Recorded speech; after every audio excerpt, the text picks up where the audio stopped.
All right, welcome to the Sonic Visions podcast, episode 2. We are joined by one new guest, Executor. How do you say your name? Xecuter, or just call me Zack. Zack is good. Zach. Okay. Executor. Executor. That wasn't my read. I was going with like some sort of StarCraft executor. Yeah. Executor. Yeah, I've been called everything, so I'm not fussy. So The yeah, executor. Zach is a very famous member of our community and very well respected, well known audiophile in many different circles. So it's great to have you as a guest today. And then also again joining us are Lana and of course Tron. How are you guys doing? Thank you. Doing good, Swan. Nice. So, and just to go back to Zach for a second. So, I mean, you didn't really since this is your first time in the podcast. Do you want to just kind of introduce yourself and just kind of briefly touch on kind of what makes you tick with respect to hi-fi and that kind of stuff? Oh man, you gave me such like a nice introduction. So, yeah, my name's Zack. I've been hanging around audio for about probably 9, 10 years. I don't know. I kind of got drawn to it from a young age. Always liked having like the best. I guess at the time the best earphones that I could afford. Like always had like the best IEMs I could try to afford when I was really young, and kind of became an obsession when I got into my 20s and started earning a little bit more. The obsession kind of just grew with my I guess my income would increase a bit, and then my audio file would sort of follow suit pretty quickly, and then it just got completely out of hand now where yeah, I kind of almost live for music. It's always been a huge part of my life and a really good escape for me. So I spend a lot of time and effort, finding new music and finding different ways to enjoy it. So, big fan of speakers and moving more into that direction, but have been a head-fi guy in headphones for the last probably 5 years. Living in apartments, you can't go too crazy with speakers. So yeah, just I love everything audio. I love the conversation, the people, the music especially. But yeah, it's a fantastic hobby. So yeah, love being here. So thanks for having me. Awesome. Thanks for being here. So our first topic is about kind of the interface of hi-fi and women, and I guess the first subtopic of that is obviously there's a big discrepancy in terms of the genders with respect to hi-fi. Typically, you'll find that there's a lot more males involved and interested as opposed to females. If you just look at our server, there's you can count how many you would think, you don't know for sure, but likely you can count on one hand how many women are there, and definitely the only one actively participating I think is Lana and maybe one other. So I guess Lana, we could start with you. Like, what's your thoughts on that discrepancy, and how do we start kind of correcting that? Well, I think that it's one of those things where because a lot of people don't see women, they assume they aren't there in the hobby. Um, but obviously music is universal and I fully believe that women they get speakers and headphones and all the gear needed to hook it up, listen to it and enjoy it. I think that an audiophile is a type of person that, wants to kind of overanalyze everything. They want to look into what is the best gear, the best speakers, headphones, the amps, the DACs, all of it. And I'm not saying that women aren't into that. I know I was watching an interview with Angela Cardis of Cardis Audio, and she said that women are more about enjoying the music, and she found that men were more about the technical aspects. Putting things together, assembling Mm. systems. I don't know how much weight that holds, but I assume that, I like the technical aspect as well, and I'm sure there are others out there just like me. Whether they want to participate in online communities, that's another story. So even though I think we're a minority, I think maybe there is some truth in the fact that maybe women like to get to the finish line, They want to listen to their music. They don't want to, you know, sit there and look at frequency response charts and sine waves and all that stuff. Not that there's anything wrong with it, but if I had to guess, I would say that that's probably one thing. That women are more about the enjoyment of it versus the analytical aspect, if I had to guess. So the geeky, techie aspect, you think that in general women are less interested in that part of the hobby? Yeah, like when I get my mother to listen to my stuff, she'll sit there for like 3 hours and just love it. She will put on nice music and she'll just enjoy it so much.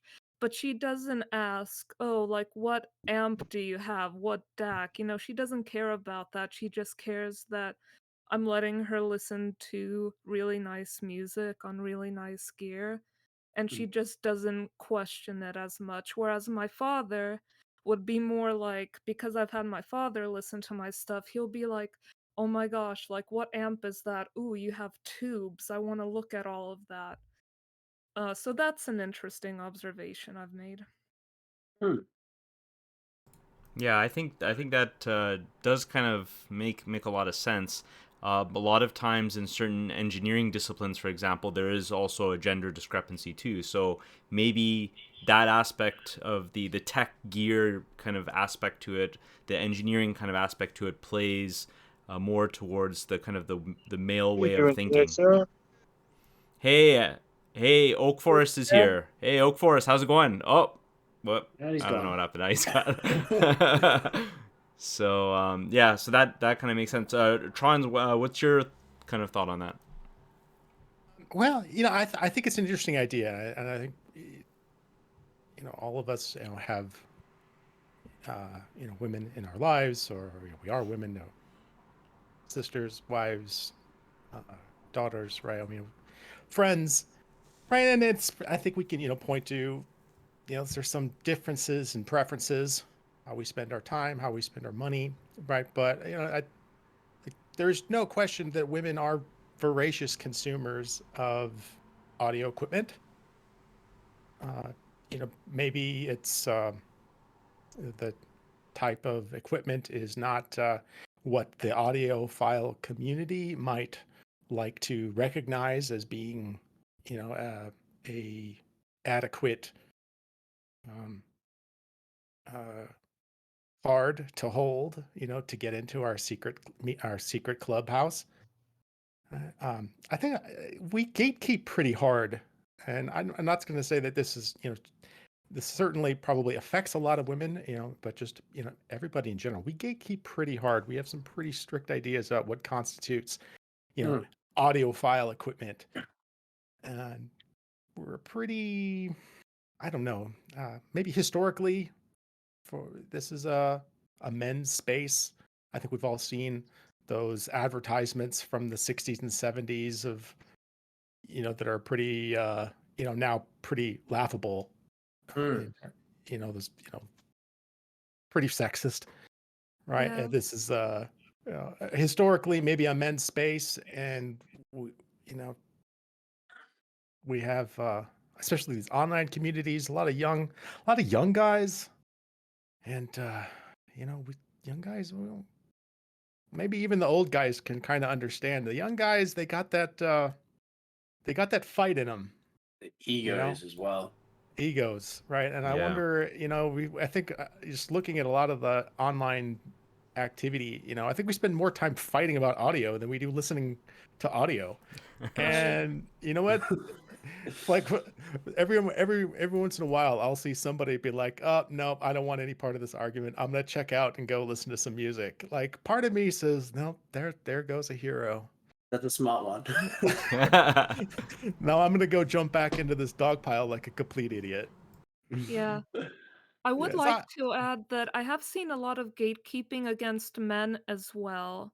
And I've also known a lot of men that didn't give a crap about audiophile things either. They'll just buy their Bose and their Beats headphones and go to Best Buy and grab a cheap speaker system. So even though women are in the minority, I feel audiophiles in general, both men and women, are in the minority as well. It's just women are like the minority of the minority, if that makes sense, in the consumer audio part, to where consumer audio actually reaches that audiophile stage. I think it takes a specific type of person to want to pursue this hobby as deeply as everyone here has. I Lana, I have a wonder. question for you. Yeah, sorry, go ahead. Oh, sorry. Go ahead, Simon. No, go ahead, go ahead. Uh, I'm wondering, what does hi-fi audio equipment look like that fits women's lives better, right? Of course, we all like giant big black boxes that we stack up in racks, and all kinds of weird sound absorbing materials on the walls, and Speakers in equilateral triangles in the middle of the room, exactly where you don't want them as far as design and feng shui goes. yeah, what is hi-fi audio equipment that fits a woman's life, right? That allows women to bring hi-fi, high fidelity audio into their lives without dominating their spaces.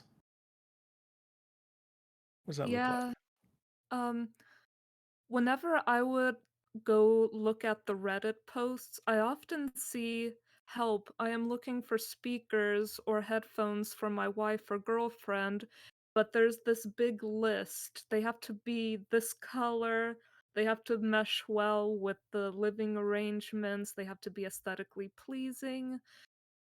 Um, so yeah, for example, when I started this, when I first saw the Abyss 1266 Phi TC headphones, I said to myself, there is no way I would ever own them. They are too damn ugly.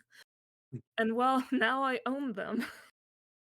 So I feel that initially, as a woman, I definitely gravitated towards really pretty things, things that, would look cute in my room and wherever. It took research and me finding out that, oh, some of these really cute things don't actually sound that good and they might not be the best. Do I wish that they designed certain things to not just be like a black box or something that sticks out like a sore thumb? Yeah, but at the same time, I've grown used to that aesthetic and I don't mind it dominating my space anymore because it's just become my everyday normal. The Abyss TC 1260. Is that the SpongeBob SquarePants Frankenhead? Yeah, Yes. Frankenstein one. Yeah.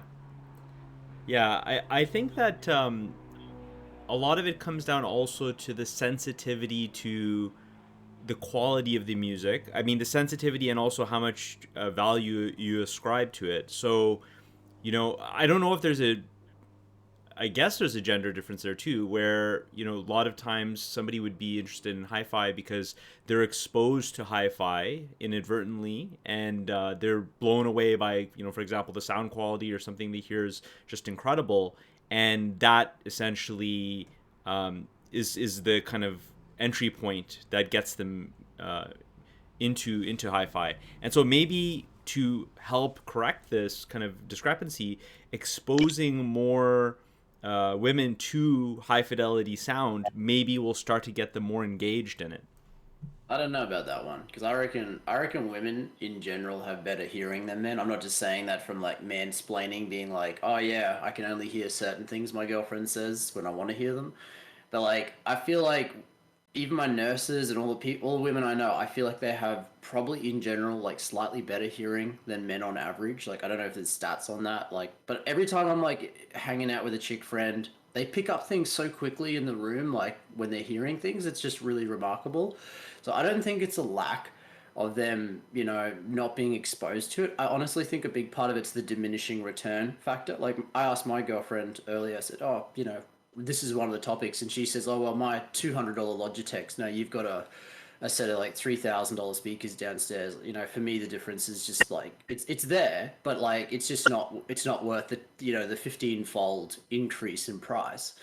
So I don't know if that's maybe what like kind of detracts her as well is the diminishing return part of the hobby, where she's happy with the $200 speakers, whereas I'm not happy with the $3,000. Yeah, no, It's that's $3,000 yeah. speakers. That's kind of entry level. Yeah, I know. Like, these are the cheap ones that I'm Come back selling. later, Zach. Come back later when you're serious.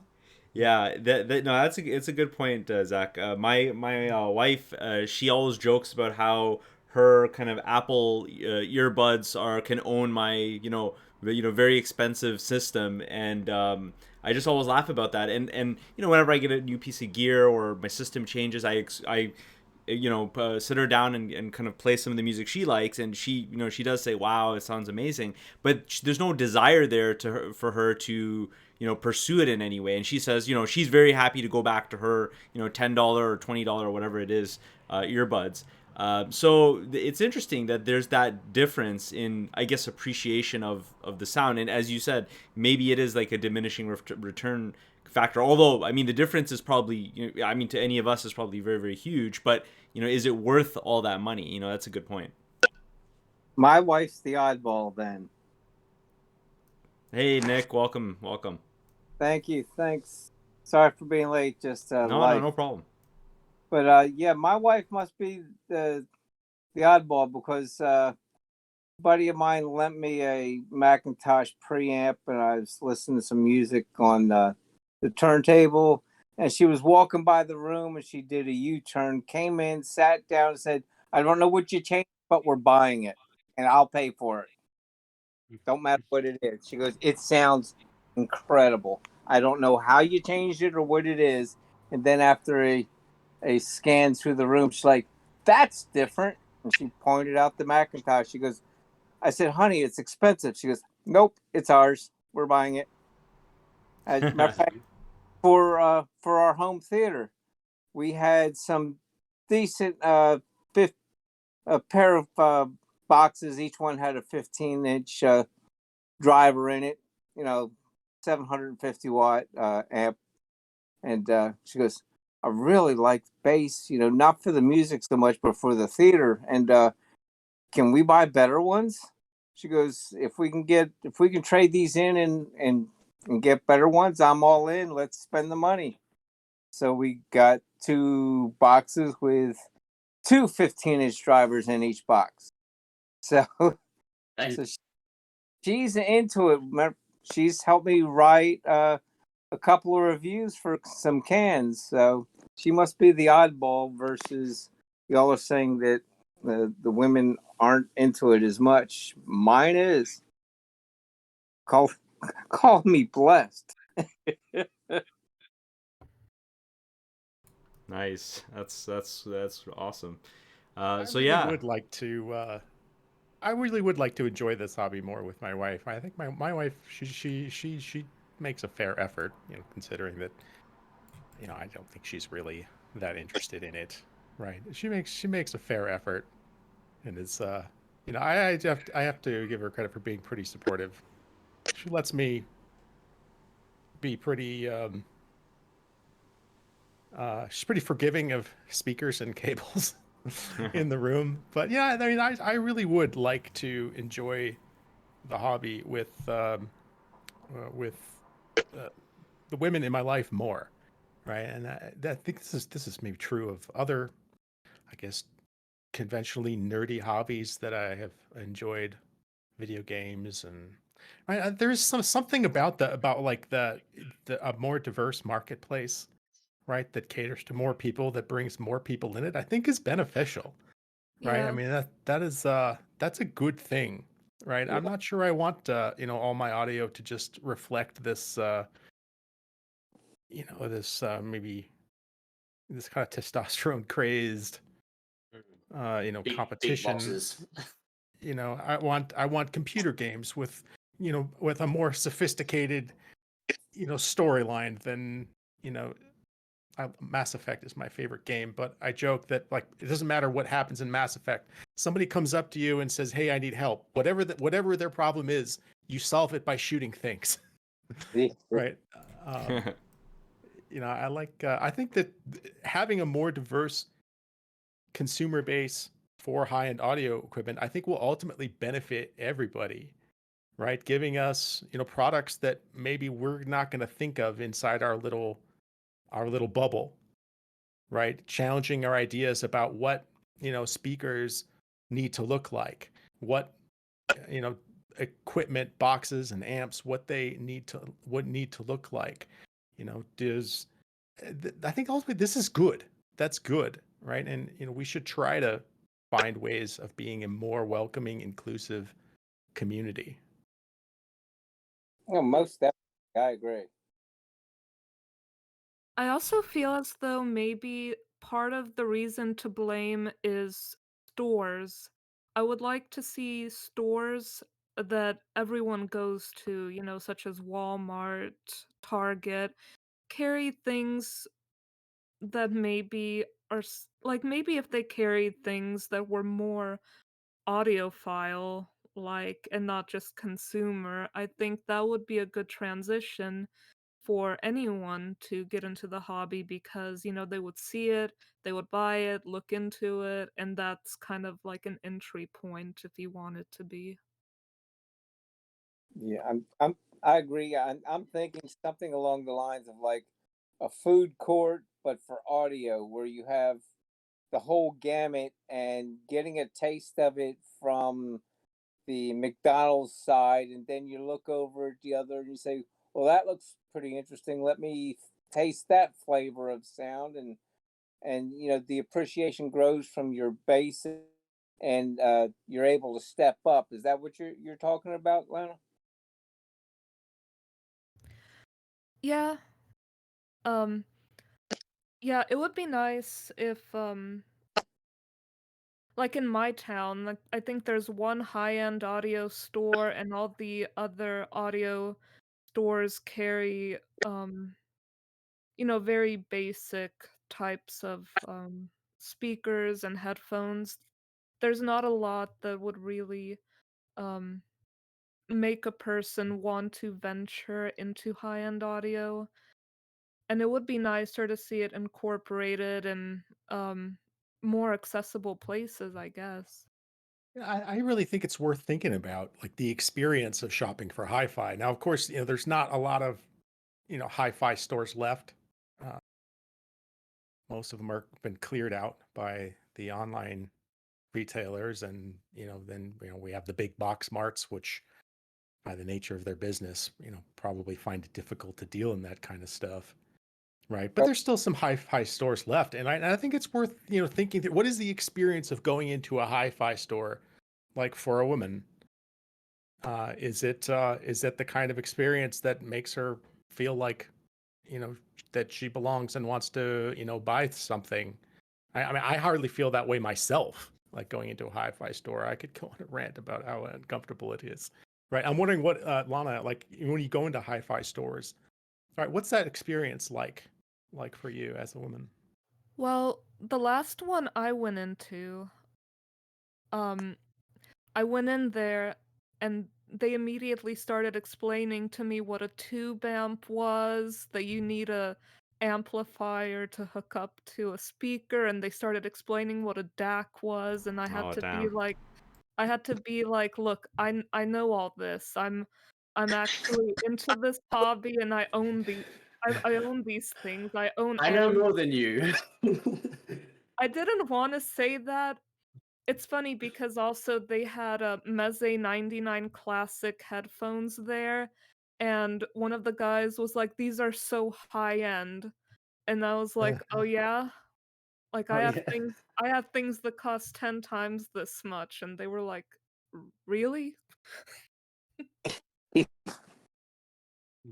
What about Yeah, Lana? What about the kind of the so kind of extending from that and going online? Like, what are your findings in terms of online communities and how they treat women and how they treat women differently? And if there is obvious if there is obvious discrimination there, why do you think that that is the way it is?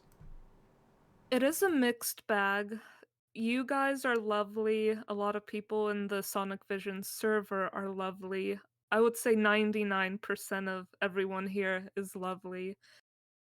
Um, Definitely going into some online communities, people automatically assume I'm a guy because it's easier than assuming that there is a chick in the hobby.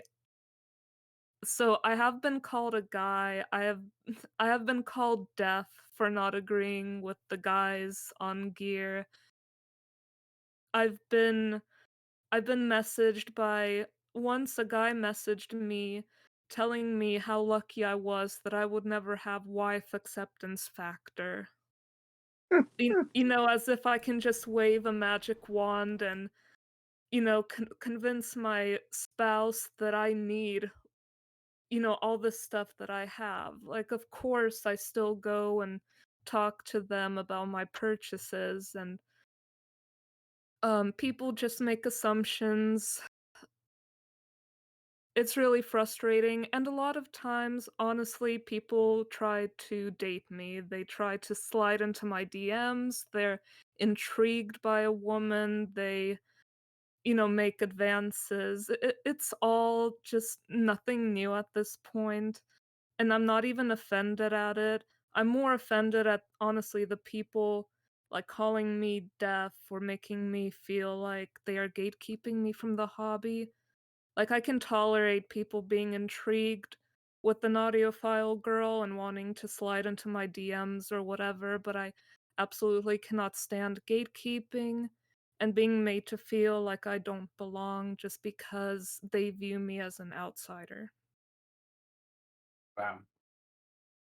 Yeah, and I think that's the reality that you're speaking there from obviously your experience, that it's the gatekeeping and stuff that is the problem, the toxicity that exists in this male dominated hobby. That you go and post anything on an audio forum and you get shot down in flames, but if you've got if you post about a cable or a DAC, someone's going to hit you with an objective or subjective remark saying you're wrong type thing. But then if you're posting it from a female perspective, now you're copying this, even more attention to it type thing. And I think that would deter a lot of women from getting into the hobby in the first place. Why would you want to come in and deal with this? Like, why would you want to come into these sort of communities and these forums if that's what you have to face? And I think that's what's ultimately probably the main reason we see not enough women isn't exposure. It's the community, which is probably links into our next topic, which you should probably start moving to after 40 minutes. Absolutely. So, wait, are you talking about the gear topic? That's what I have on the agenda. Yeah. Let's Okay, move okay, on to okay. talk All about right, some all right. speaker stuff. But that was well Sure. spoken, Well, Lana, and that great does hearing segue. your great hearing your experience, even though some of it has been negative, and we're so happy to have you here and to have a female voice.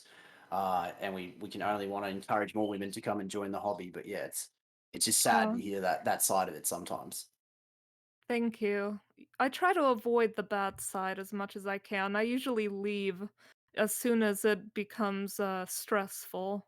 Hmm. See, being older and from a family of strong women that I grew up with and have interacted with my whole life, I don't really grasp the idea that women are. I mean, the obvious outside of the obvious differences, we're two different sexes, but the brain, I mean, can endure and love and enjoy and experience and educate in the same way and fashion. And even in some cases, women can multitask a lot better than men. That's a scientific proven fact that they're just able to naturally do it because it's part of their DNA. So I really don't understand, people. I guess it's ignorance or haven't had the experiences that I have that, you know, okay, you're a woman, that's nice. Let's move on. Tell me about, this, that, and the other thing, and discounting your ability to know things or your education or your ability to appreciate sound and articulate it has nothing to do with your sex. I mean, it's great that there's a woman, but it's also a shame that there's just a woman in this discussion now, whereas, it should be a lot more open in this. I mean, this isn't a male, it is a male dominated thing, and it's a shame that it is I guess ultimately what I'm trying to get to.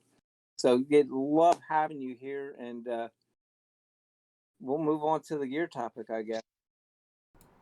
Absolutely, yeah, I agree. I agree with both of you guys. So, but it's great that we're having these conversations, and hopefully, things can change, and hopefully, I mean, that's what I really wanted Sonic's Visions to be, is an open, welcoming place for everybody. So, I think we're achieving that, and by talking about it, we're kind of focusing on it and hopefully fostering change in the long run, slowly, obviously. So, in terms of gear, gear that you're excited about. I wanted to go right to Zack because he was not on last time, and obviously you've done a lot of changes, Zack, with your setup. You have a lot of exciting, interesting gear. So, could you talk about your gear?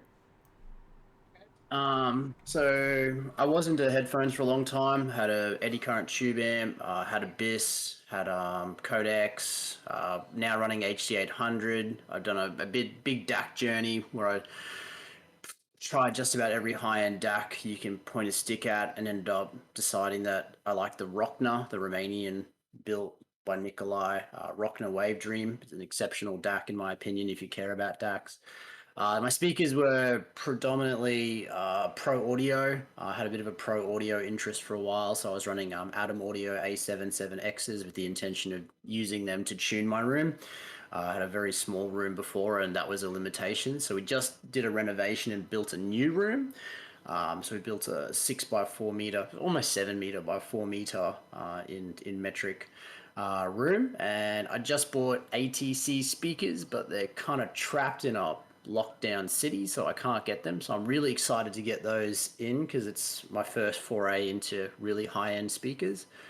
But yeah, as far as Nice. like actually new gear coming out, like new gear on the horizon, man, like I'm really kind of out of touch. So I'm more interested to hear what you guys are excited about coming out, because like I don't know what's coming out that's interesting in the DAC space or in the streamer space. I've been following it a little bit, so I might be able to comment there. But again, there's not much that's like on the horizon that really excites me, other than like the stuff that I've got like waiting to be shipped, where I'm like itching for it to arrive. But it might be a month or two before Sydney's out of lockdown, so, and couriers can't get in there. So just a waiting game for me to get to my next stage in my audiophile journey. Tron, what do you think? Equipment I'm excited about. I recently I was really excited. I wanted a new fancy DAC. I don't know why. DACs are interesting to me because on the one hand, like there's this significant portion of people in our hobby that doesn't believe that they make a difference at all. Which is, it's just interesting because it seems so disproportionate with the amount of emphasis and interest that we have in DACs. Like I think it's maybe something we talk about as enthusiastically as virtually anything, maybe even more so than transducers. And that describes me perfectly well. I don't know what it is about them, but I love. They fascinate me. I want a great big one that takes a whole shelf, right? And there's nothing I would like more than one that I have to talk about in terms of mass, of kilograms. I'm an American, and I'm gonna switch to metric just so I can talk about how many kilograms my DAC weighs. Right? I don't know. It's just it's so exciting, and it's the most exciting thing that I think about. To upgrade. It's always Even great though- it's always great when you need multiple people to move a piece of equipment, and once you set it down, you can't move it. That's a mark of a great piece of equipment. Oh yeah, that's what I'm talking about. Right. So I recently money's been a little tight, and so I was pretty happy when I got to buy a little something new. It's probably not quite a rock and a wave dream, but I got a Gustard X26 Pro, which is it's a little chi-fi DAC that it's pretty heavy. I think it's mainly because of the thick aluminum casing, but it's 7.5 kilograms, just so you know. couple of big toroids in there too. So, but yeah, it packs a punch. I was really excited to get this piece of equipment that I feel is quite marvelous. It really believe it has a very meaningful improvement for me over my old DAC, which was an ADI 2 Pro Black Edition, whatever, Right. from RME, and I really feel like like that maybe it's just that last 2%, right? But it's that difference between something sounding like a recording and a little bit more like real sound in the room, and that makes me very excited, and I can't wait to get home and listen to it every day. Nice. Nice, awesome. Lana, I know you picked up some new things, and I don't think you quite got a chance to touch on it last episode. So, can you talk about that? Sure. For starters, I wanted to say that Ko messaged me, asked if he could join. So just getting that out of the way. But yeah, I got a Bricasti M3H. Ooh. Yeah, the H is the headphone portion. It has a balanced headphone portion, strong enough to power the Abyss. So my DAC will either make all of my headphone amps sound 5 times better than they ever did with any other DAC, or 5 times worse.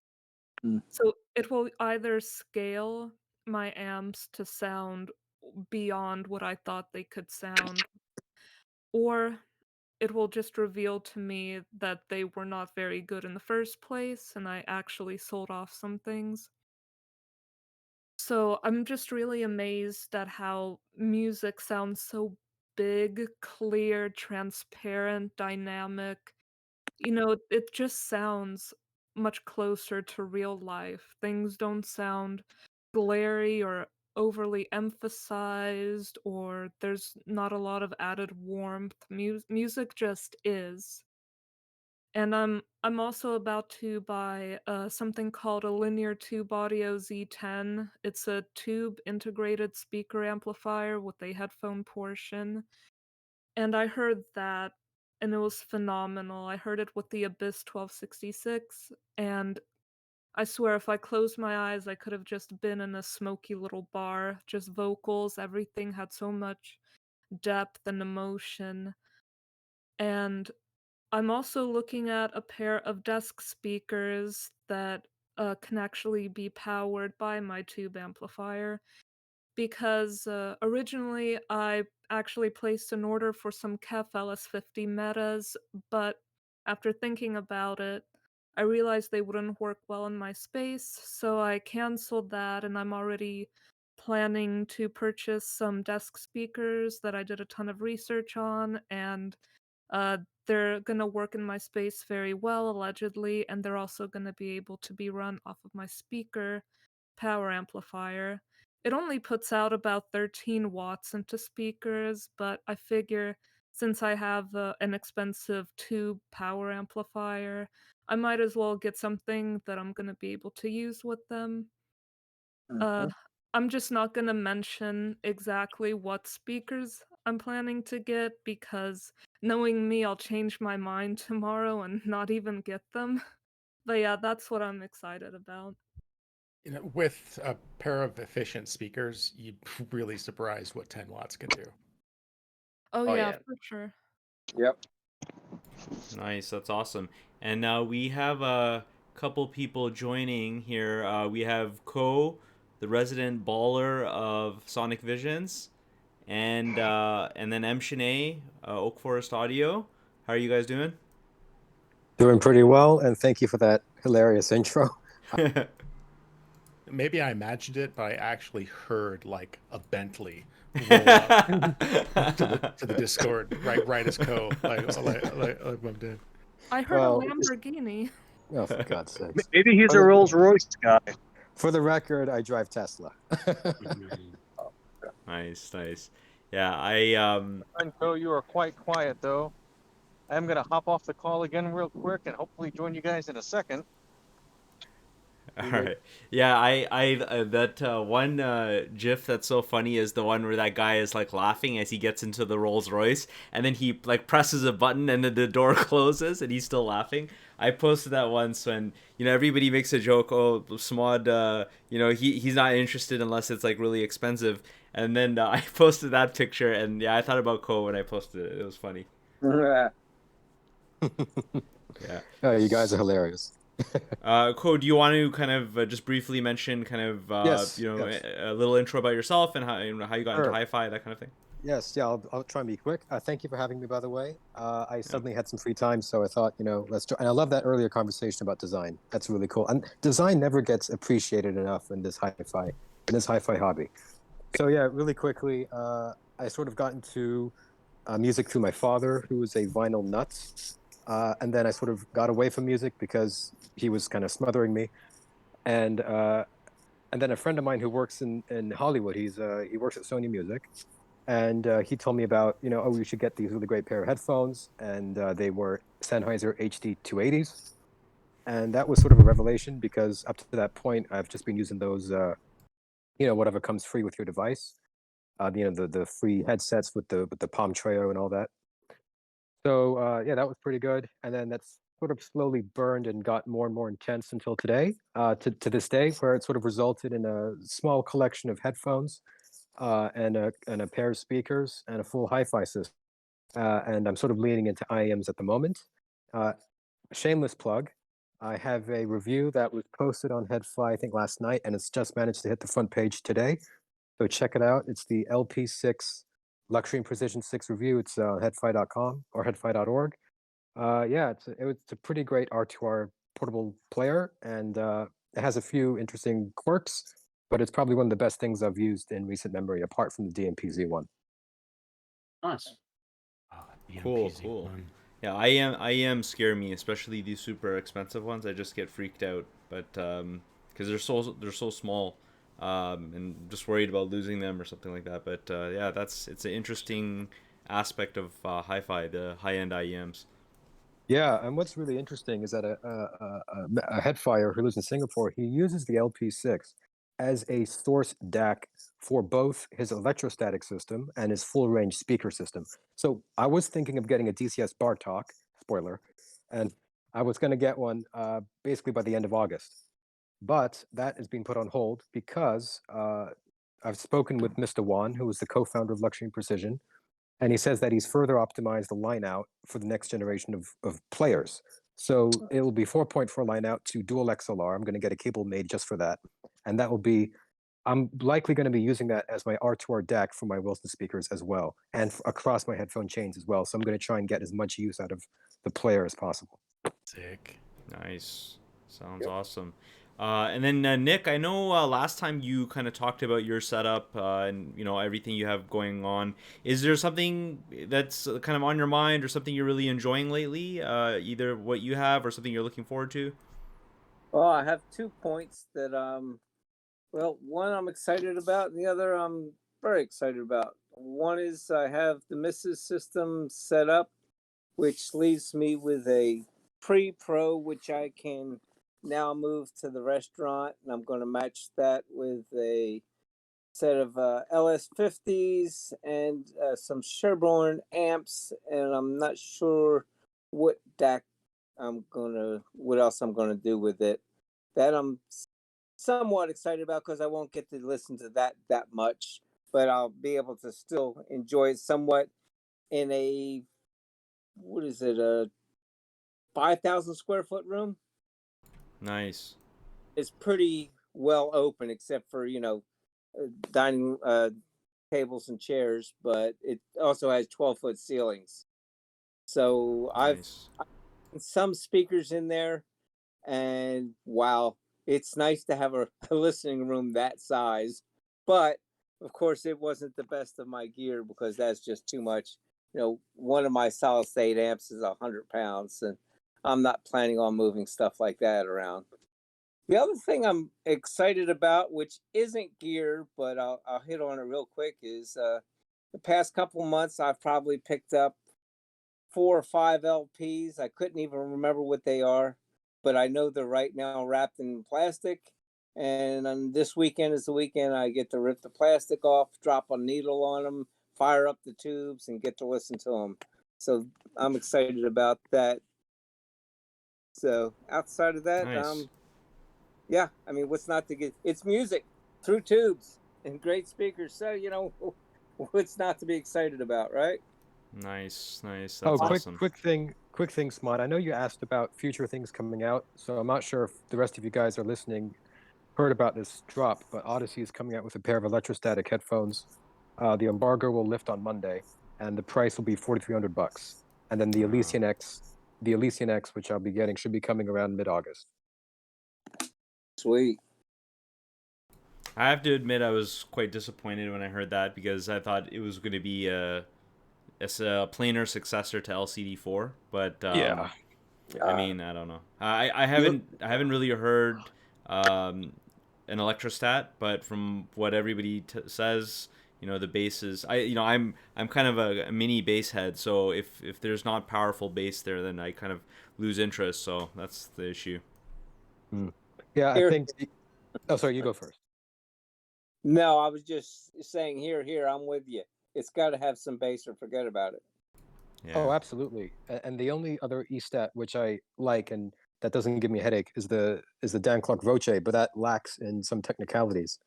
So I'm hoping Odyssey will work on the strengths of the Voce, but then also address its weaknesses and elevate it to the Odyssey, engagement standard. Well, speaking of electrostats, like, why don't we? I don't know if Mshane is ready, but he's the electrostat master. Mshane, are you there? Yep, I sure am. So, what are you excited about right now? Either gear you have or heard, or gear from the future, or that you're thinking about that's upcoming. I'm still waiting on arranging what I need to pick up a Phi TC. I'm hoping I can get a chance to hear the electrostatic Odyssey. I'm kind of reserved. Odyssey has a darker signature, and I enjoy it on my Cross 95X. But as you guys mentioned, the Voce was another darker E-stat that wasn't really engaging enough for me at the price point. As far as stuff that I'm exciting for, nothing too much has really caught my attention, honestly. What would it Just a lot of take? interesting Maybe things. this is worth asking since nobody's really excited about anything on the horizon. What would be something exciting? Like, everybody's disappointed in an Odyssey Electrostat, and I kind of was too for some reason. Maybe I can't quite put my thumb on it. What would be exciting? If Sennheiser brought out a new flagship that was like a successor to the HC800 or something, I think we'd all lose our mind. Or That Baby would be Orpheus. bro. I'll kill for Baby Orpheus in a nice the second bolt. HC820 though, the HC820. Let's discuss that for 2 seconds. That abomination. Like, the thing sounds terrible. It looks nice. It's pretty cool looking and well built. But yeah, again, that was not a successor in my eyes. And they went closed as well, which is inherently going to have problems. So yeah, I don't know if Sennheiser brought out something that was like, oh yeah, we want a competing headphone for like at that maybe 2 to 3 thousand point to compete more with the Utopia directly, an improvement upon the HD800 or something, I would be very excited. Apart from that, other than more affordable trickle down technology, better quality stuff from shit audio. But then even their flagships are getting to the point of terrifyingly priced for a lot of people. So I don't know, just more value for money. That's what I want to see more of. Yeah, I would love for Sennheiser to make a new flagship. I think a lot of people are uncertain about the current state and future of Sennheiser, but they really have this potential to take down some of the giants because I feel that the HD800 still is a top of the line. It's just not a top of the line that costs 5,000 or $6,000. I think it's one of the more reasonably priced top of the lines. And if they could make a top of the line that costs maybe 2,000, that's Mm. as good as a Utopia or a Susvara. Well, of course, I actually prefer HD800 to a Utopia, but regardless, I feel that Sennheiser could really just bring top of the line down from this massive Mm. trend of pricing them higher and higher. Because at Mm. one point, I actually think the HD800 was one of those top of the lines that people thought, oh, this is a lot of money on a headphone. And then from then on, it just feels like 2,000, 3,000, 4,000, five Mm. thousand, 6,000. So it would be nice for someone to create more top of the lines that were not outrageously expensive. Like there is no reason why you cannot have a Susvara or a Utopia level of performance and something that more people could easily access. So that would be something that would get me excited. Yeah, that's really the same for me. I'm looking for that, high value giant killer. I always have that in my mind, and I'm always kind of reading and waffling and that kind of thing, and I'm just looking for something that everyone says. Well, anytime you talk to somebody selling equipment, they'll always say, "Oh yeah, this is as good as something that's 3x, 4x more expensive." But if the community people or people who own it are actually saying that, then that's kind of what I'm looking for. And yeah, in the headphone world, exactly something that's 1 or 2 thousand, but can compete with 6K and Lana go higher, because now you have the Spirit Torino Valkyria that's 12K or like 10 to 12K. So it's getting out of hand. It's getting crazy in that regard. So yeah, absolutely.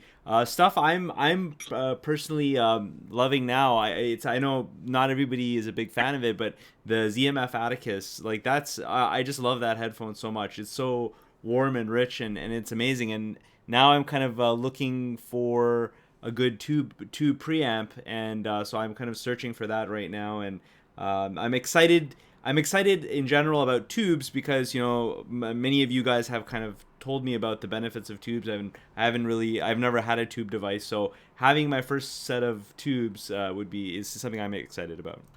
I think you would love them. That's cool. Yeah, yeah, I've not found anything really about tubes that didn't enhance and for most of my music make it more enjoyable.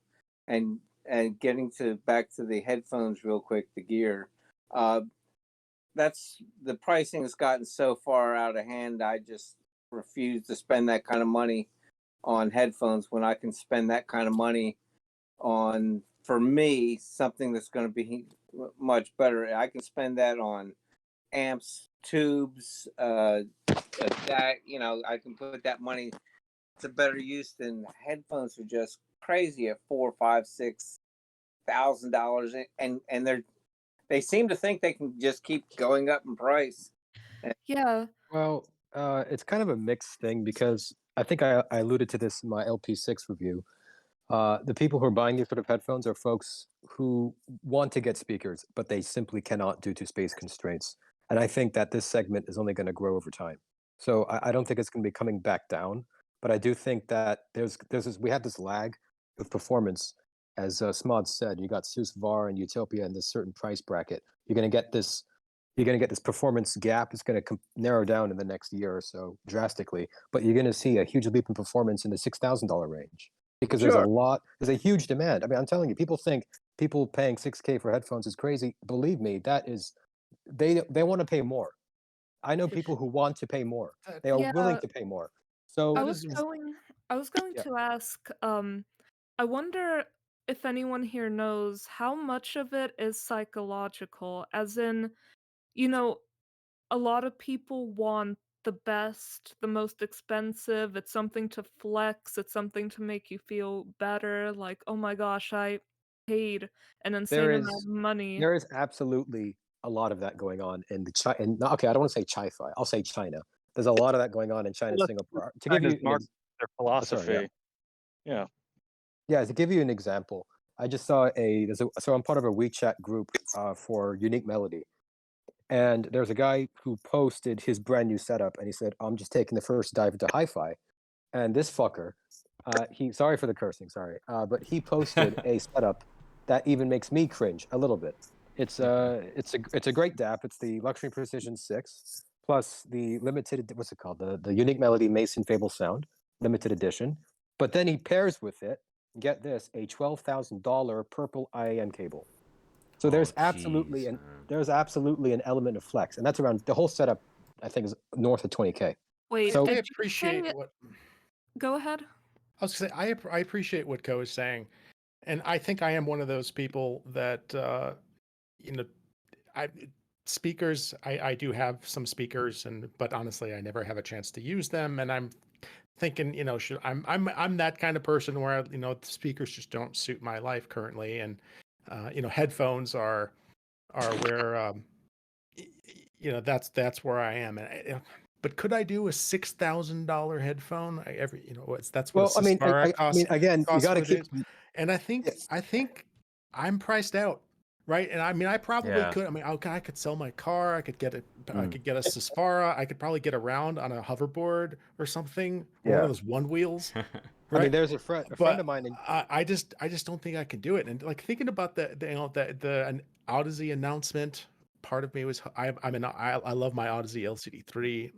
Part of me was hoping for an LCD5, a new LCD flagship that's a giant, that's gonna, finally put hi-fi in its place, right? I just 2012 is if it the was if it best. was an LCD5, I don't think I'm gonna go there. It's it's too much. I'll tell you something. A friend of mine in the hobby in Jakarta, he says if I lived in America, I would never bother with IAMs or DAPs. And he cites the property prices in America, but you can get a house in the Midwest for what, 400K, and that won't even get you half a closet in Singapore. So Wow. so a lot of these people, they really want speakers, but the simple geography is just impossible. Which is why it's no big coincidence that a lot of luxury cable manufacturers reside in Singapore, and some are growing now in China as well. And also, sorry, just a last note. You mentioned Atticus. I love the Atticus. Lovely headphone, great choice. But I just got an email from Zack at ZMF, and he said in a couple of weeks he'll be introducing limited edition Bocote wood Atticus and Icon wow. headphones. Wow. I'm sick of this limited edition stuff too. Yeah. 67 LCD ribbon, whatever. It's showing your wallet, is it, Tron? I Gotta don't own them know. all. I just don't like that. I don't like that. All this limited edition release stuff. One of 100 type thing to This- try. and this- Again, that's playing on people's wanting This- to own limited stuff. This goes back to what Zack, was suggesting about something that would be exciting, and Lana, picked up on this too. I want to see, a company with, like Sennheiser, or even Sony, Panasonic, electronic, consumer electronics giants, right? I'm sure they can put out a monster of a headphone, just because of the economies of scale. I know they could do out a monster of a headphone that can put to shame some of these $5,000, $6,000 headphones produced by cottage industry. Yeah. Yeah, I still want to cost ESP 1000, please. Where's JBL in the headphone world? Like, I mean, they've got all these. Harman and Kardon have like massive research facilities, and they produce nothing of merit in the high-end Seriously. headphone space. Like, it's like, how have you not taken a bite out of this market? Like, create a $500 headphone, spend a lot of money on the driver, and do a lot of R&D and research. Learn from everyone else's mistakes. Make a dynamic driver that really, or go planar if you have to. But I mean, JBL should be able to do an amazing headphone with a dynamic driver, but they just haven't looked at that market. Well, Yeah. we some of these. Sorry, you All go owned by first. Home. Yeah, and they own AKG. So the current AKG brand K371 is great for the price point. If they can keep that trend up and just start going after sub 200, sub 500, and work upwards, maybe the brand will be worth something again. Because AKG back in the day was a top dog, and then it got sold to Samsung, and everything is not great. K812 and They gave Maybe. I have a theory that pricing is gonna circle back, and it's just a guess, but my hypothesis is that, eventually people are going to have that one flagship in their collection if they are the type that wants a flagship, like an Abyss or a Sesfara or LCD4. And I think eventually maybe someone at some point will realize that these people who have, a lot of headphones or a lot of flagship headphones are not going to just buy something every time another $5,000 or $6,000 headphone comes out. Of course, there will be people that do it, um, but I'm hoping that it circles back around to where flagships stay at reasonable prices, because that way I think they'll be more likely to be bought and more accessible. And I think that'll just be smart rather than make extremely boutique, expensive flagships. Well, Hyphamin Absolutely. is going in a very interesting direction. If you look to the HER10P and the Sundara, they are focusing the headphones around this Blue Mini dongle. And so I saw this interview with Fung about it, and he said Bluetooth is the key to get to consumers. And what he meant by that, I think I'm starting to pick up what he meant by that. Imagine a consumer that wants a portable or a compact home theater system on the head. They just need to buy a Blue Mini dongle HER10P, and they got themselves, the top end system to enjoy movies for their flat screen or music. Interesting concept. You know what? Yeah, because a lot of my old school HE4 was great for movies. Even when I upgraded to better things, there was just something about the staging, the presentation, the just that kind of hi-fi men's a little boosted highs, little boosted lows, really did well for multimedia. I used to game with it too. I can definitely see where Fong wants to go, especially learning about the state of Singapore and the lack of space. I tell you, what would get me excited is again, being in that position that that Co is talking about. I Because the circumstance of my life, I got to go headphones. What is going to make me excited is not some incrementally better, although probably much more expensive headphone. What would make me happy is a good virtualizing DAC, surround sound virtualizing DAC. I think that's what Sankar tried to do with the Mobius. Yeah. Yeah. yes. Are you talking about something that can emulate speakers, like that's a Smith Realizer, or are you? Something with multiple HDMI inputs that that I'm going to connect, to essentially replace, I'll connect a Blu-ray player to it and a Roku and basically my AV equipment, right, and sitting there right there next to my the rest of my audio equipment, and enable me to have a good surround virtualization without the need to wake up my daughter Right, and right, right. Yeah. have turn my living room into something that looks like a science fiction set with cables everywhere. Yeah, the gaming scene is sort of moving toward the concept you're talking about. So you got PlayStation with their Tempest, I believe, and you got Odyssey with their partnership with Embody. And Odyssey is pushing software. I think now they're transforming into a software company with what they've done with Mobi. It's a huge move. I think not a lot of people appreciate what they're doing in the software space. So if you've had the chance to try the Embody VR software, it's truly incredible. What it does, it creates a sound profile specific to your ear geometry, and it sort of makes you re-listen. Every song sort of becomes a different experience, and it becomes live in a sense. And I think we're going to be moving towards a lot of software-powered hi-fi equipment in the future, and I think Odyssey has made a big bet with that.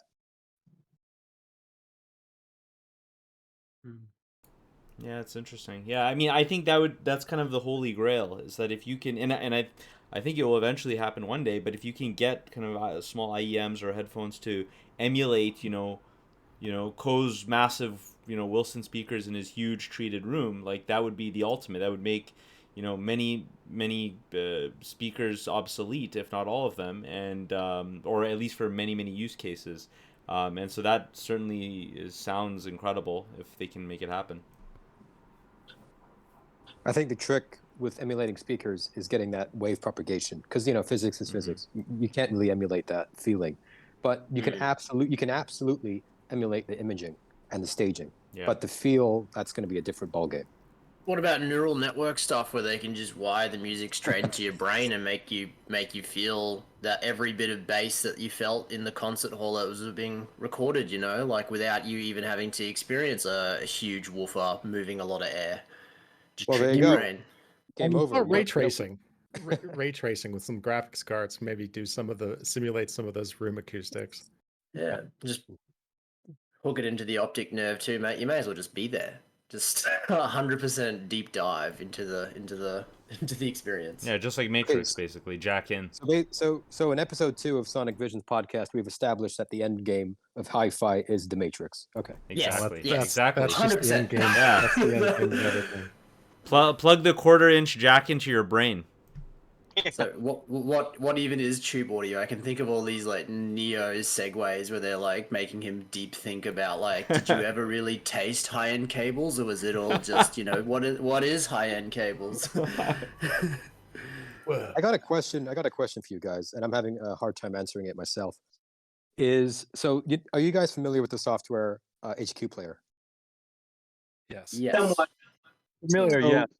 Yeah. So HQPlayer, and sort of like Chord products like Chord Dave, they use a lot of they do a lot of upsampling. So my question is it necessary to upsample everything, or do you specifically choose music which is upsampled? Who wants to answer this one? Who hasn't talked much? Okay, Nick. Nick, you got a comment for that one on the necessary need to upsample everything to a gajillion and then downsample it again, or just upsample it and then play it at the new resolution that it's been sample rate that's been pushed up to? I've found that not everything benefits from upsampling.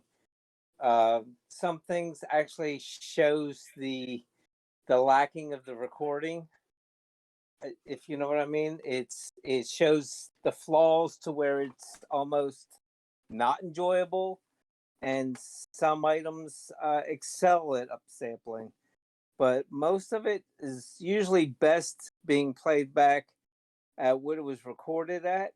But the native resolution, yeah. Right, and some things do benefit from it, definitely. And I'm going to hit a nerve here. Some music I enjoy done in MQA, and some of it just does a terrible job on. But some music I find it appreciable. Now, if we're talking about upsampling, available yet. I'm sorry.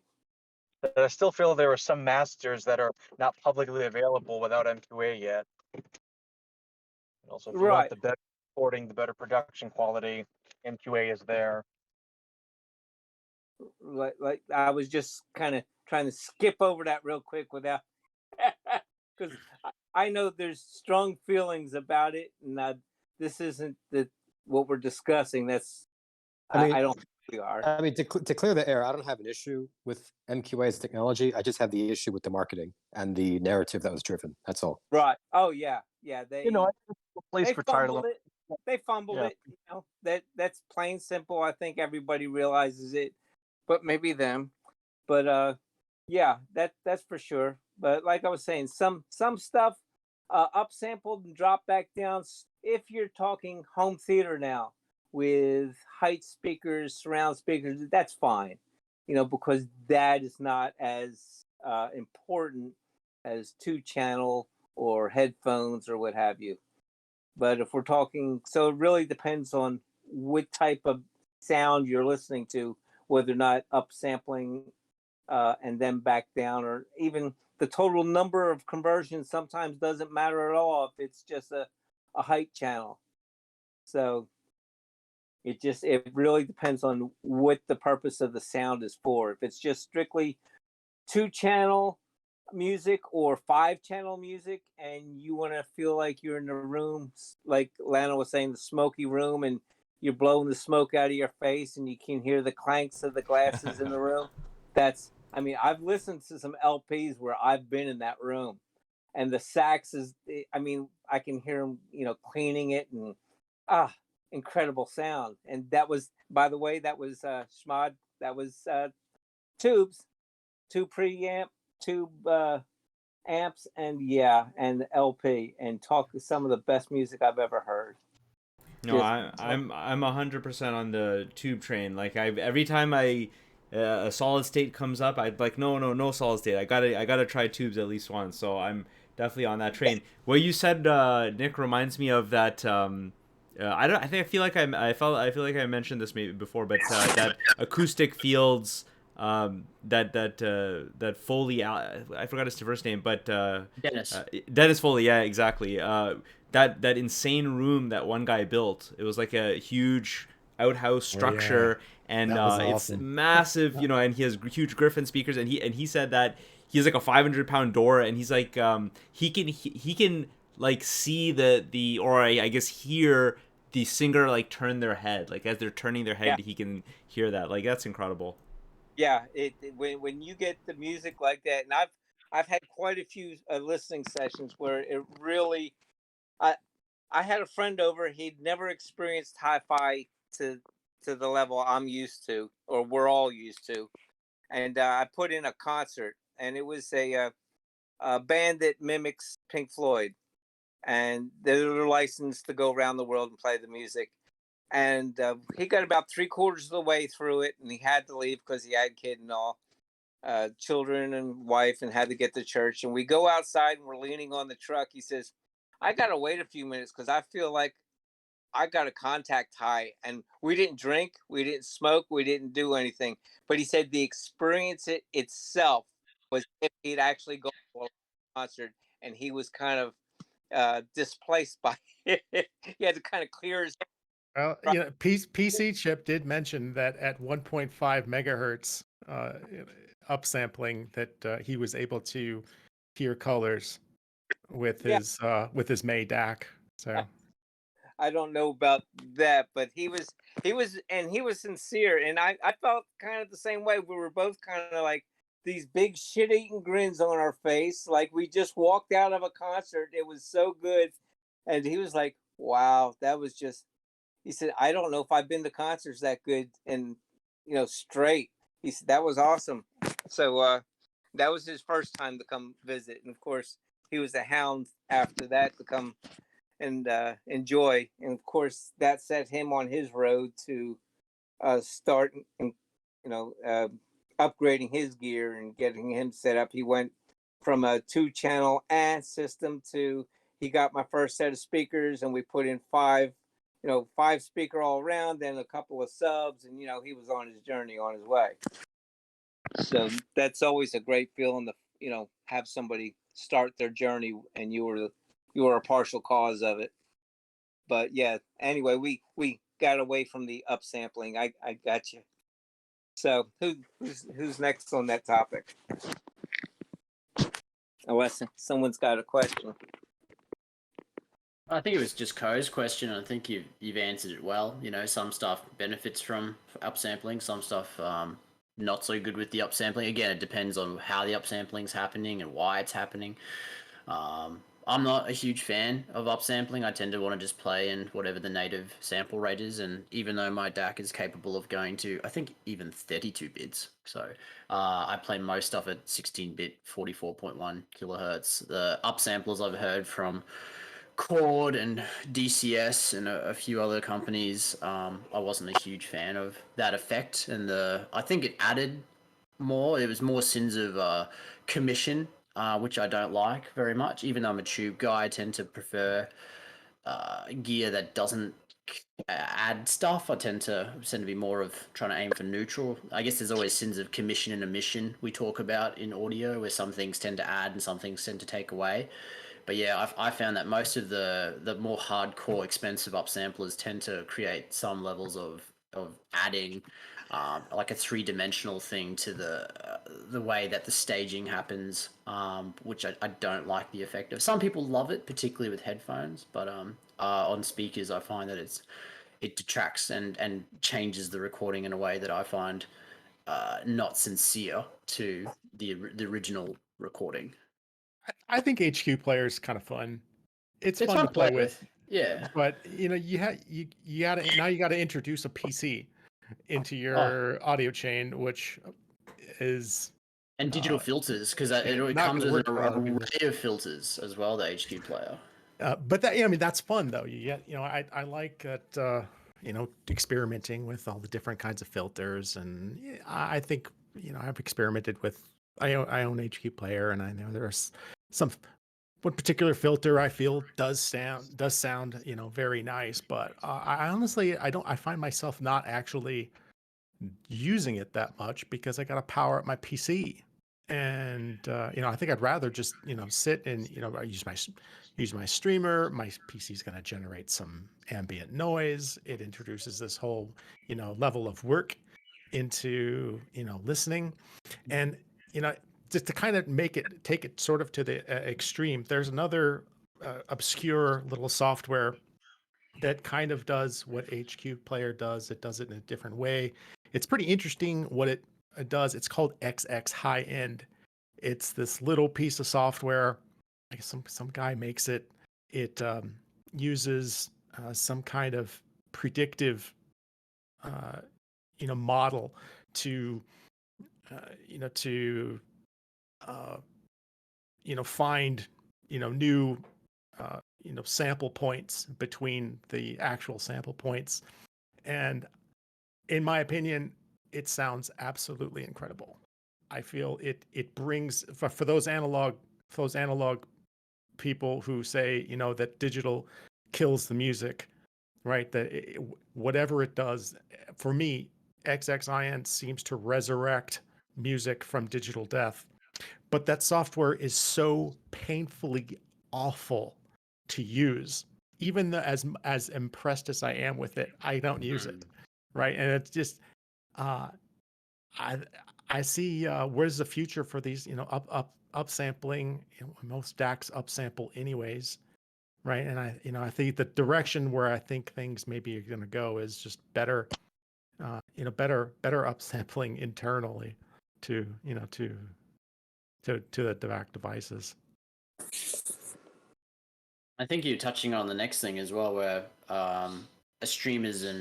streamers being the main transport, people trying to get PCs out of their systems. Now, we used to all want PCs because we could run all of our, you know, our streaming services, and we had all our music libraries on our PCs. But then, as you mentioned, the ambient noise, and then I think we found that, you know, even with ASIO and stuff, there seems to be a level of jitter and latency and all kinds of issues that PCs can introduce. It's predominantly USB that we're getting from PCs, so people are trying to go more to higher end audiophile spec interconnects from their streamer as well. So I think that's probably, was that our next topic, Smod? Was the streamers and streaming sort of hardware area? Yeah, absolutely. And I think that, you know, just for time's sake, we can kind of try to combine the discussion about I guess it's a whole upstream discussion. So networking, streaming devices, DACs, like all those kinds of things, if you want to combine them. But I'm really interested in the kind of the networking discussion. I've had many networking devices that I've used, SOTM. Now I have a Pi 2 AES, a Lumen, and comparing that also to not using networked devices and just doing things like just direct attached storage, or just running things off of a PC, and then also using kind of different kind of digital interfaces, right? Like I use the DI20HE, and I was always of, you know, a strong proponent of networked audio, network devices. You know, this whole concept of, well, you know, I'm using my PC to run my local files.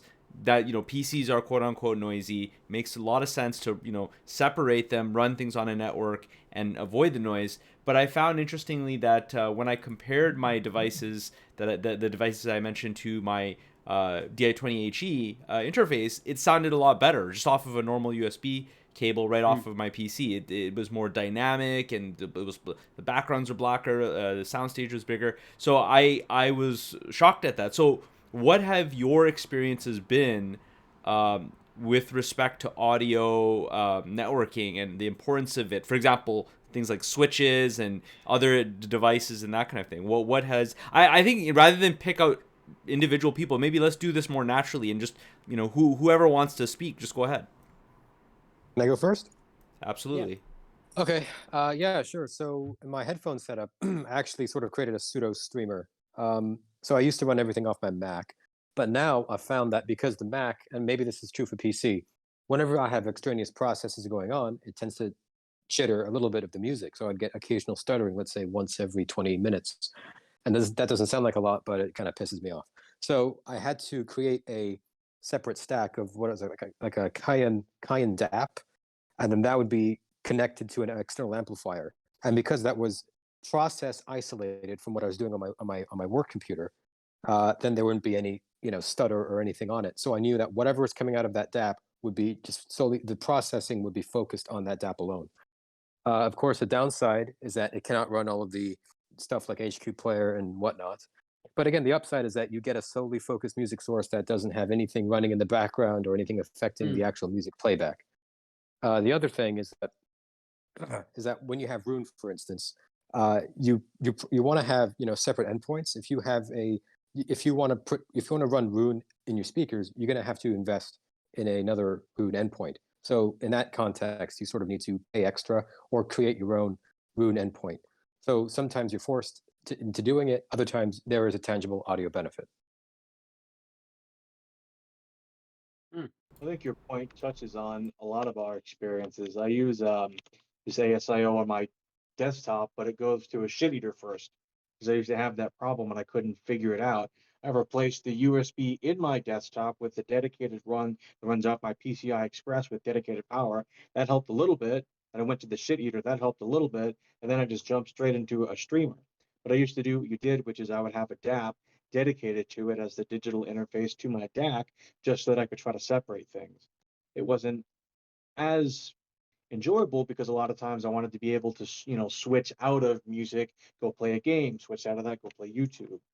So I appreciate that. Thankfully, the digital streamer that I have, has multiple inputs. I use network exclusively for when I just music, but I still use coax and optical for when I want to, have multimedia access. I But think. Oh, sorry. Go ahead. I had a chance though, Lana, you might remember Jeff. I compared just Ethernet out of the wall to one of his Ethernet, because you've seen a picture of his setup, and I found that his crazy Ethernet setup with the Ether regen and all the cables and all this jazz, it kind of softened things, which maybe that's what he was going for, but I wasn't impressed with it. So as far as extratemporaneous things, Ether regen, other upstream equipment for networking, I'm not convinced yet. It is something I might look at, but like Co and others were saying, the interfaces have come a long way. My Shit-Eater was a noticeable difference, and there's even better interfaces now than there used to be, for sure. I think one of the interesting things that I have come to enjoy in this hobby is that so many, compared to my younger, newer days when I thought I knew everything, and maybe I was that obnoxious guy on the forum that needed to lecture everybody about how bits are bits or whatever. What's amazed me is the things in this hobby. There are so many things like I thought they would not make a difference, and it turns out they do. And there's things that I thought would make a difference, and it turns out now I feel they don't. Right? There's so many surprising and computers, right? I think are a good case, right? I remember hearing the folks from the era of CD players insisting that their hi-fi CD players were stuff that their music just sounded better than if they played it from their PC. Nah, no, I was a naysayer, right? But I think now pretty conclusively we know that at least from like an audio quality standpoint, PCs are not very good digital sources. They're infinitely flexible and can do virtually anything. You can run HQPlayer. You can do anything you want. But with devices like the DI-20HE and more sophisticated digital interfaces in DACs. I think maybe like where DACs have improved. What makes a really expensive DAC better than another? Like part of that is they have better digital interfaces, and I think now at this point, you know, you can go with a streamer, you can go with, you know, a computer as your digital source.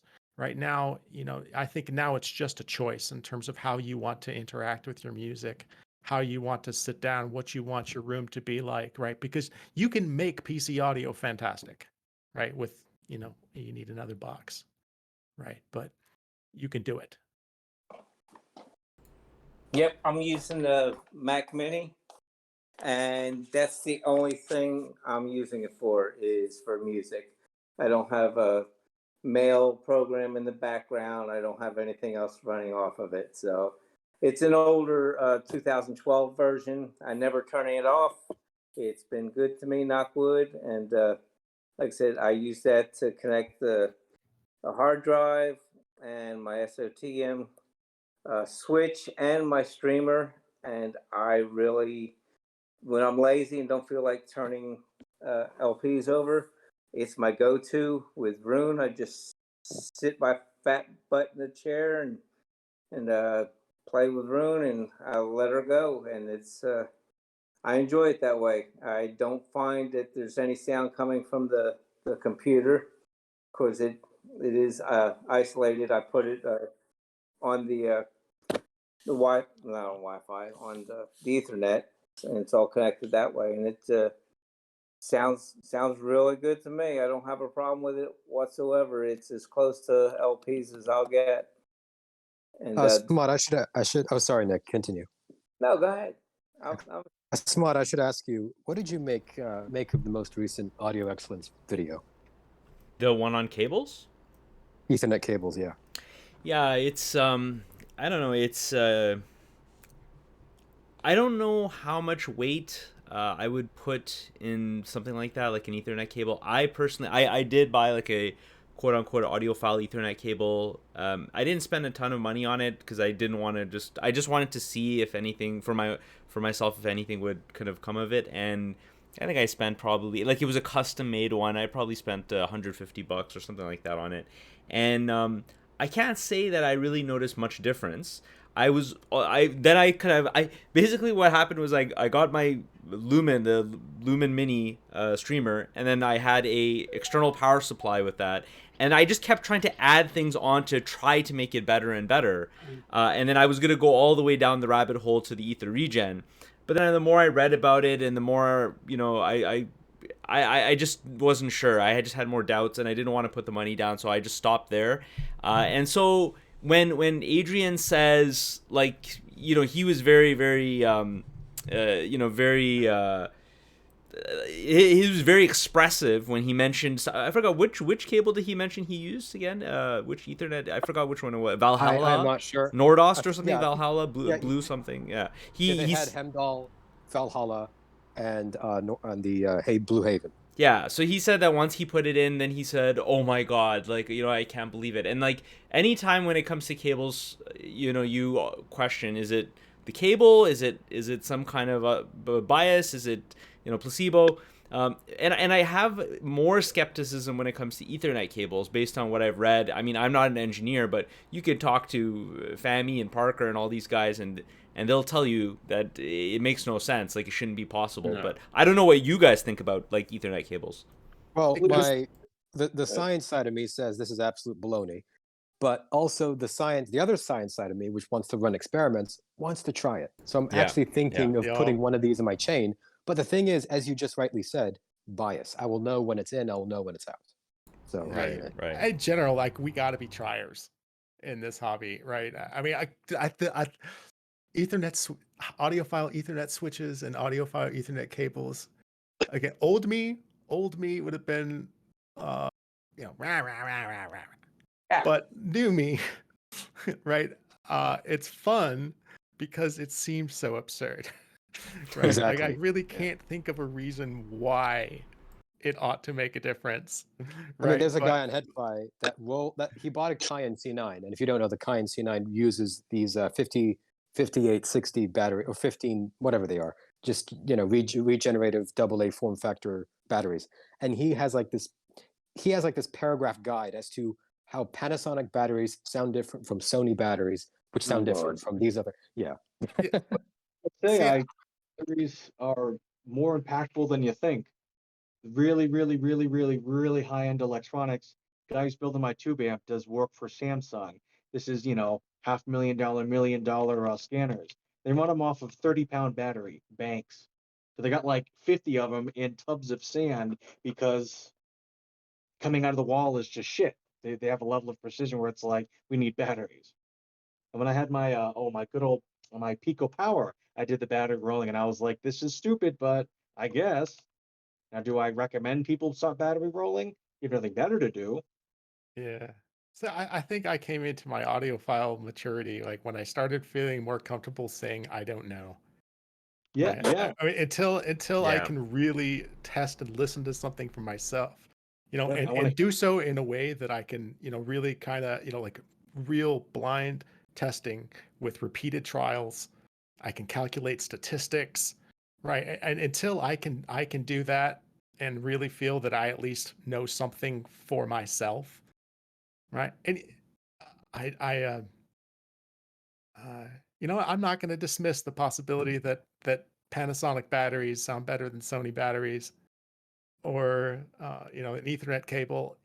I don't know, and maybe just because I can't hear it different doesn't mean that you can. Well, I Well, well, have that a that theory. was his Tron. that Sorry, was his conclusion, by the way. just really quickly, Tron. I just wanted to ask you that: do you have like some kind of threshold? So, for example, when they put little small rocks in a bag and tape it to the outside of a cable, or they put stickers on the wall. Synergistic research put certain stickers on the wall, Yeah. and Oh, then that guy. so That's so so synergistic my research. Yeah. question is, and I'm not suggesting that threshold should be drawn in this discussion with respect to Ethernet cables, but is there a threshold you have with respect to something like rocks? I saw like there was these little hockey pucks or something that were supposed they contained dark matter. Wow. This is, like I know it's insane, and it's like I can be all angry and fight it, but I can also just kind of be amused. And you know what? I don't know. It's pretty. I'm gonna be a tough sell on that. I think I'm a pretty tough sell on. I recently bought an Ethernet switch because I needed an Ethernet switch, and I got a an iFi iPower X little power supply, and I've been meaning to do a proper A/B test because I want to test this for myself. Right? Can I hear some difference? I haven't had an opportunity to perform that test yet, but you know what? Is your duplex made of, is it pure copper with carbon fiber plating, or what is it? My what now? Your power duplex. I don't know. No, okay. I was just making fun. Yeah. Actually, relating to your first comment, you predicted correctly. The guy did prefer Panasonic batteries to the Sony batteries. Dude, There you go. Panasonic, man. They make great batteries. This reminds me of Tesla batteries are Panasonic, right? This I think so, yes. This reminds me of the Japanese audiophiles who, or some of them who have their own electricity pole outside their house. That's Good for just them. for them. Good for them. It's a hobby. It's fun. If it makes them happy, I'm for it. I don't care if your dark matter hockey pucks, make you happy. It's tricky though navigating that space because when building this listening room thing that I just built, I had to explain to the electrician why I wanted dedicated lines put in behind the speakers because I wanted a line that wasn't attached to the AC, the dimmers on its own line, so that probably just to control my nervosa to some degree. And he's like, you only need one, like it's fine, like it's not. And I'm like, no, I don't care. He's like, it's $200. I'm like, I don't care, like I just want it in. And like he was trying to explain to me how it doesn't make a difference, and I'm like, I know you know more than me about this, but this is what I want. And he was just so confused. And I was like, is this what it's come to? Like our insanity just makes no sense even to us, but we just do it anyway. That's the exact same conversation I had with my electrician. But at the end, he's like, you know what? More money for me. That's fine. Yeah, exactly. He's like, well, if you're gonna pay for it, I'm like, yeah, I am. Here's the money. Take it and just don't give me no grief about it. Is Yeah. it $54 to hear no grief? Okay, here's $50 more. Yeah, something like that. Going back to streamers, I think a lot of people are trying to get away from the PC world, and so there's been this market in the last 5 years or so where streamers have kind of taken off, and Auralic were probably one of the early companies to really put some hardware forward, where they had this streamer. It had it was a great little piece of equipment. You could get your own little linear power supply for it. It could run, I think it could run Roon. It ran Spotify. You could connect it through DLNA to your JRiver to your NAS type thing. And then Arenda came out, and then Aria, and then Aries, and then I think most of the bigger companies started making their own. So DCS started with their own streamers, a few other companies. So the space has grown a lot, but I spent a fair bit of money sort of buying a few of these devices, and I think to try and separate themselves, they all kind of imparted their own sort of signature on a lot of this hardware. So you listen to something like the Arenda W20, which is a very expensive streamer with an amazing graphic user interface. But yeah, it just was really thick and heavy and a little bit slower sounding, very romantic sort of sounding, like adding all that distortion and stuff. And I don't know, I didn't find anything that was kind of like, just a neutral good replacement, other than maybe the Auralic was probably one of the closest, and they've had a few new products come out more recently with I think the G1, the G2, but then Auralic have not really been a very popular company as far as in the DAC and amp space. I think it seems to be quite a polarizing company where people hate their DACs and their amps, but they don't mind their transports and stuff. So I don't know what other people's experience is, but mine has been mostly not good with most modern streamers. That's what's super puzzling for me. Like, I can understand how a streamer might present, the audio data with greater integrity, but like, how can it change the content?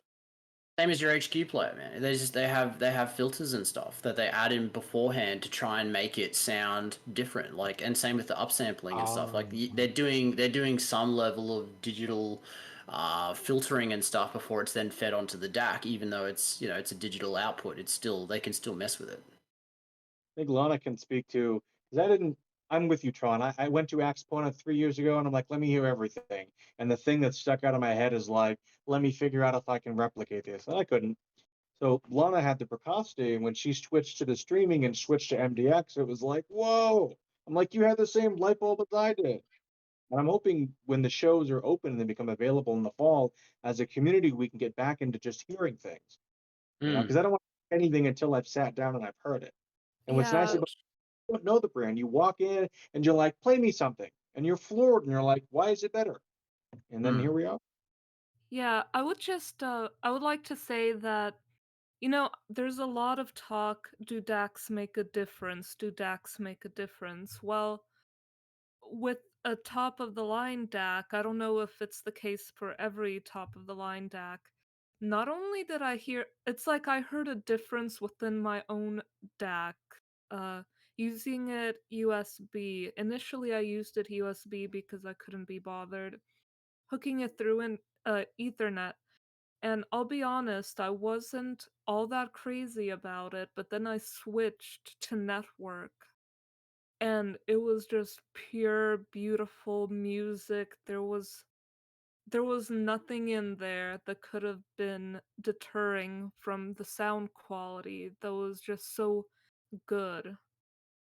Damn. And yeah, and this is actually this is a funny story, but I was using it USB, and I told someone, I said, "You know what? I'm not crazy. Like, I'm not crazy about this, but I was so crazy about it at the HeadFi meet where you and I were, Oak." And, this person said to me, "Well, try using it Ethernet because that's how you heard it. That's how you might like it." And I said, well, I doubt Ethernet would make that big of a difference. But I tried it Ethernet. I went out. I bought a $30 Ethernet cable because I just had to get the best one there. And so I tried it Ethernet, and the difference was so night and day that I wanted to cry because I had this sense of relief, like, oh my gosh, my DAC doesn't actually sound the way it does on USB. I can bypass that. I can make it sound, so much better than it was through USB.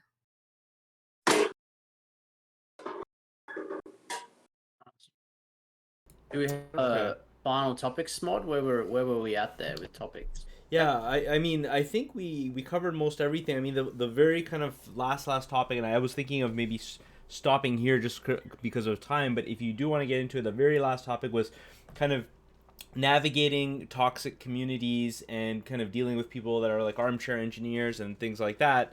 I don't know if maybe we could really briefly touch on that. If anybody has any thoughts on that. I don't I do. engage. Hey man, I appreciate your input. I don't agree with you, but you know, To be devil's advocate, I think it would be a great question for the mods to answer because they have to deal with that on an everyday basis. yeah, they have a little more of an impact in regulating and helping to integrate or not. Yeah, so yeah, mods. Mod, I reckon you being captain, captain mod. I think you should comment on this one. Well, I mean, I being a non-engineer and not being as technically minded as most of you guys or all of you guys, and especially not like Fami and Parker and those kind of guys, I don't engage at all, and half the time don't understand the hardcore engineering arguments that are going on. I just saw one between Parker and that popcorn guy about some. They were just throwing up schematic charts, and I have no idea what's going on there. So those kinds of discussions I don't really engage in at all, and I don't even really moderate. The only time I would kind of step in is when there's personal insults or there's obvious violations of our kind of community rules. Then of course I would step in. But yeah, those kinds of things. I think actually the best person to talk about that is actually Tron, because he does actually mention that he's much more technically minded, and he could probably comment on that further, I think. Well, this is the navigating, the what I think, broadly speaking, a generally toxic community amongst audiophiles. I've thought about this, and as a mod on SV, and and I mean, I try to think about what is it that makes one audiophile community better than another. What helps me enjoy it more, not just as a mod, but as a member. The thing like with there's so many audiophile communities you can choose from, right? You can go join the gang over at Audio Science Review, or Super Best Audio Friends, right? And everyone has pretty distinctive character, right? The groupthink phenomenon, this kind of closed box echo chamber, right? And within those environments, right, usually there's some set of core ideas of that are held as bedrock Gospel. fact, right, and gospel, right, dogma, right, and you can't challenge those ideas, right. You're going to get beat up like quickly.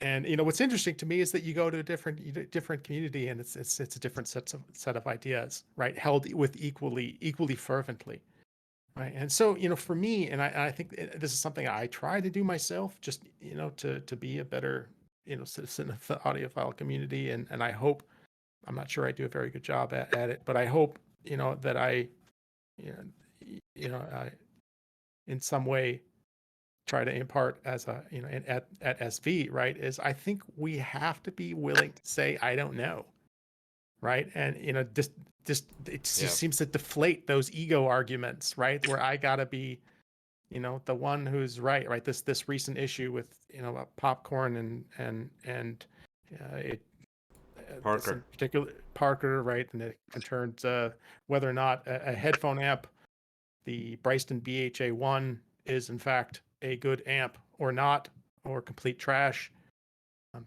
In this case, the individual had a very a position that was very firmly held that it was not a good amp. It was interesting that this individual had never actually seen this amp, much less heard it, but never actually seen it, right? And Bothers me a lot when people who have never heard the things that are being discussed just come in and say, "Oh, that's trash, that's garbage, you're lo-fi." And I'll ask, "Have you even heard these things?" "No, but I read about it." Yeah, that's a hard line for me. And a community that allows that kind of speculation is not one I want to be a part of. If you want to Mm, spend, just say that, hey, these are my thoughts. Speak freely. But if you're going to talk about your speculation as if you heard, please Yeah. don't. If I could just sort of conclude this, like my thoughts here, and it's I at one point I recognized that we're all kind of dealing with the same problem, right? There is so much audio equipment out there. We want to hear it all, but it's really difficult, right? Most of yeah, us don't have a great definitely. hi-fi store where we can go and sit and demo things. Even if we did, I can't tell you what that DAC sounds like in my system that I'm familiar with, right? I can only hear it. I heard a DCS. What's their highest end DAC? I forgot. Select Vivaldi.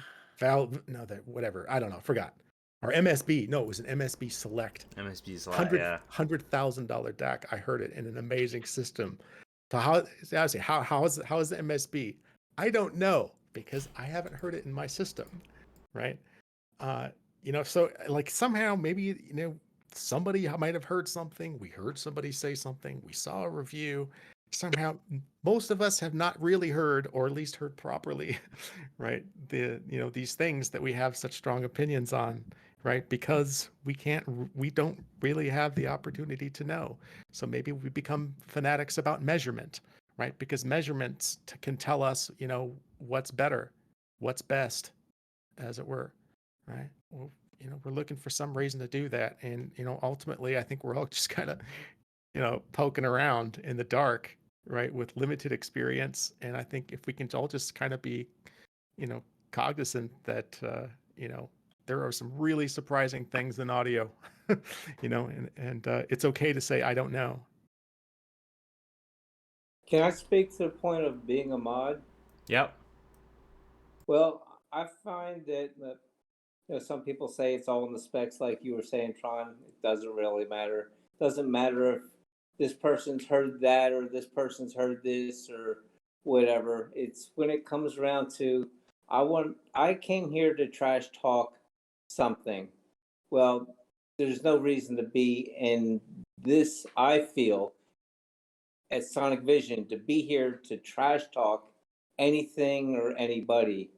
I like chocolate so much, but Smod, you might not like it. You might prefer vanilla. Does it Yeah. matter to me whether or not you think vanilla is so much better than I think chocolate is? It doesn't matter. If we can be civil enough to discuss that you like what you like, I like what I like, and hey, this is why I think chocolate is better, and I'm saying it in a respectful way, and you or anyone on this forum can have that conversation, have at it. God bless you. We love you. But if you really want, your only purpose is to stir up trash or say, I don't like bows. Okay, well, that's your opinion and you're entitled to it. Great. Let's move on. Whatever.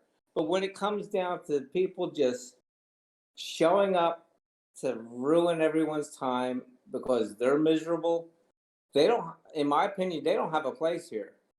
Everyone here is trying to learn. Let's face it, there is no king of audio. So everyone here is here to learn, share, share experiences, share ideas, share the love of the audio, of the sound, of the gear, of the friends that we're making here. That's what it's about.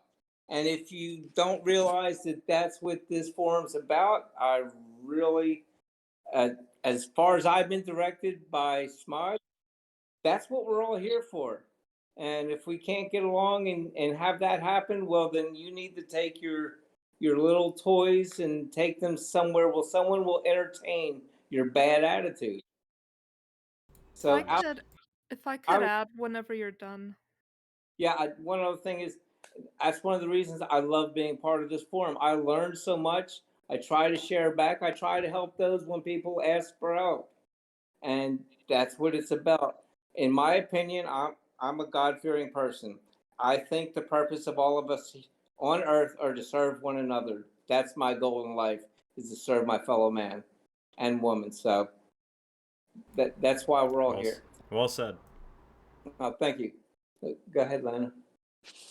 I just wanted to add that, toxicity in communities, it has a scale, and a lot of what I see even in Sonic Visions is kind of toxicity that's very minor, but the kind that can kind of maybe erode a community's stability over time. For example, I personally don't like that there are certain things that are kind of put up on a pedestal. I'm just gonna throw it out there. For example, in the headphones channel, the HD 650s.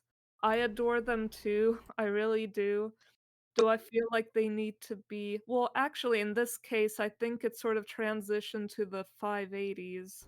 Yeah, 580. that's the new thing. But yeah, Freaking but I 580s. digress. It's sort of off-putting when, you bought all the stuff that you love and you listen to it and it just brings you so much joy, and then you wander into a channel and there are all these people saying, "Oh my gosh, can you imagine like all those idiots that spend tons of money on expensive stuff when all you need is an HD 650 or a 580 and that's endgame and anything else is stupid."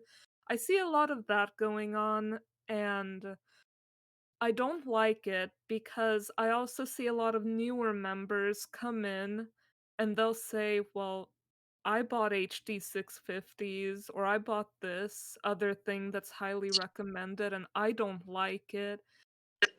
And a lot of people sometimes will kind of make them feel like there's something wrong with them, or things like that. I don't really see Mm. a lot of full-blown toxicity here, but it does often feel like there are these objects that are just put above the rest, whether it be a headphone, speaker, amp, DAC, whatever. And sometimes it feels like if you don't have the thing that is hyped up, then you're kind of an outlier. Yeah, I think a referee needs to be brought into that, or let a mod know, because that, like, you are absolutely correct. There is no reason. That's getting back to the point I was saying.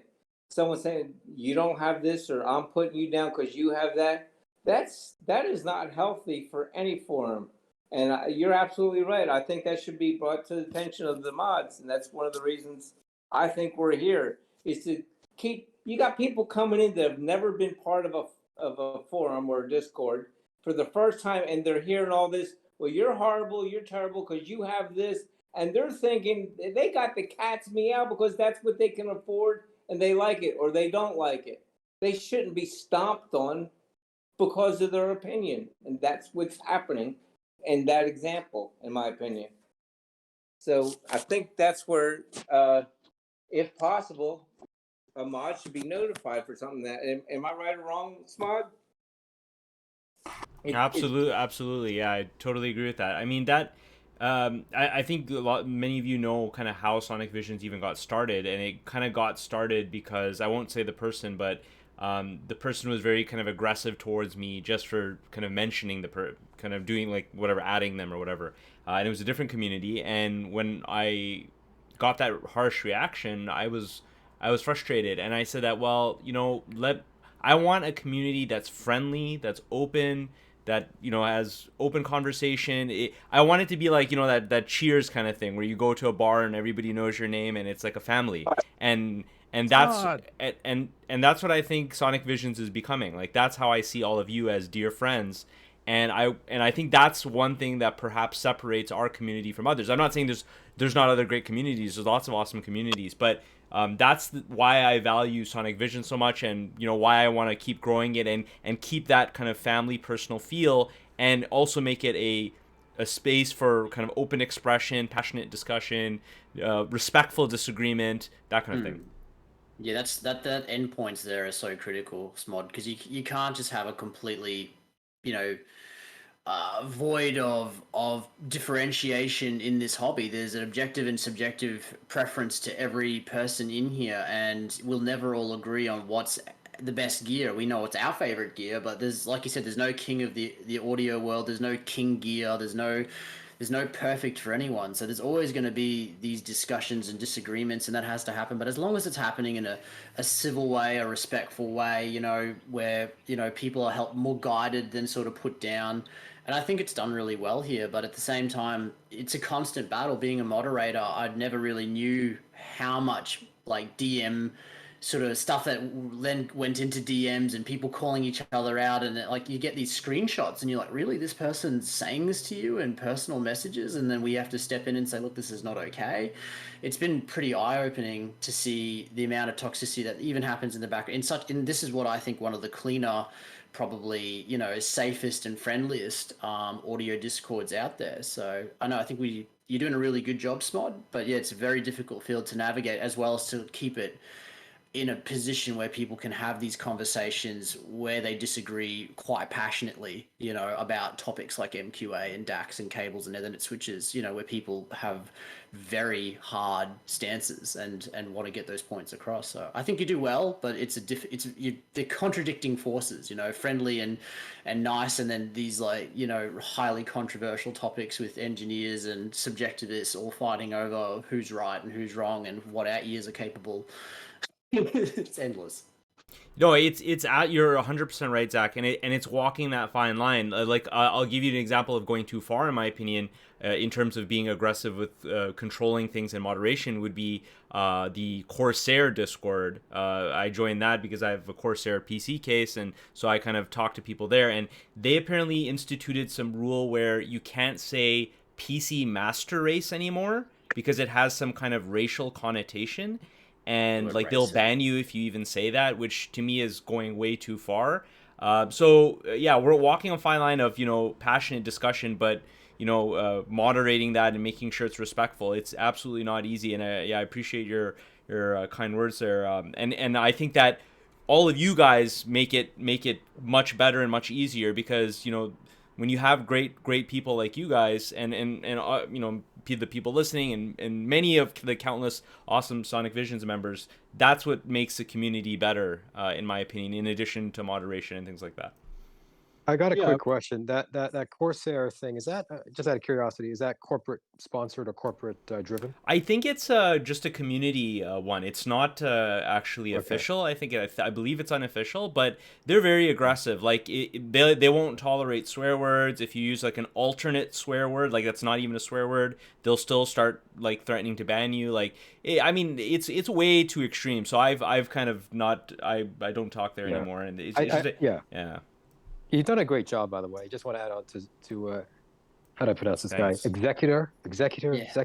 Perfect. Yeah. I'd like to thank Xecuter.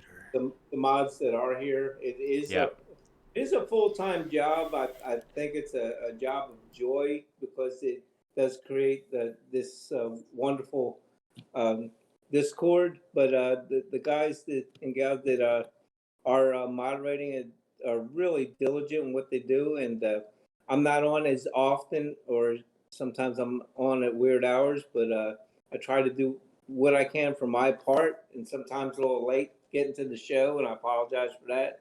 But everybody, I see, I think I was the first mod,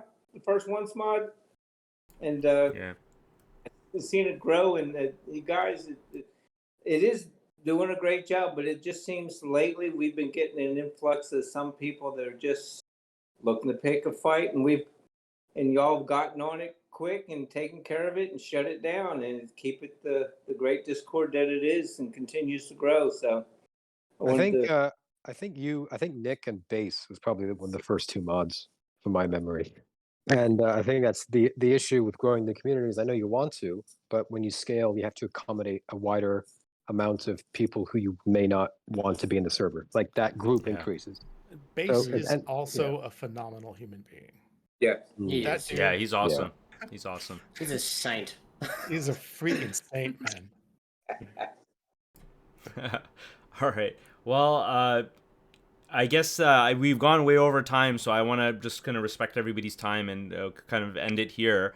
But it was an awesome discussion. I really enjoyed it. I enjoyed the first episode. I enjoyed this one even more, and I hope you guys will return. And I hope we can keep doing these episodes, because I think that initially there's this. I'm thinking of the gym. It's like initially you don't want to go to the gym. You're like kind of like, I don't want to do it. But once you actually get there, you're very enthusiastic and you start working out. And so this is like our audiophile gym. That's how I look at it. We're re-energized. Absolutely. I'm in the corner eating pizza. You guys keep doing cardio. All right. Okay. So that sounds good. And thanks again, guys. And I guess we'll close it off here. And until next time. Till next Right. time. Thank you, Matt. Okay. Watch out later. Take care. Take care.